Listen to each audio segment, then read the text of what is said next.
જો એક ખૂન માફ હોય ને તો મારે એક ખૂન કરવું છે. કોનું ખબર છે?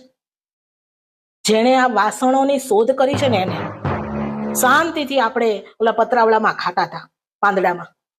અને સી ખબર કયો લેડીઝનો દુશ્મન ઉભો થયો કે એને આ સ્ટીલના વાસણોની શોધ કરી. અને શોધ કરી તો વાંધો નહીં, ચલો અમે એ સહન કરી લે.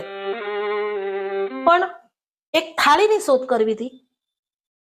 આ બધા નાના મોટા બધા વાસણોની શેની શોધ કરી? ચમચી ને વાટકા ને થાળી ને ગ્લાસ ને ડીશ. એક થાળીમાં દાળ ભાત શાક રોટલી સંભારો સલાડ છાશ પાપડ બધું લઈને અમે ખાઈ લેત. એક અવાજ ના કરત.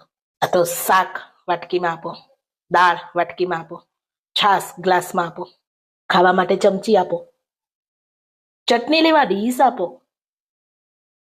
પછી શું?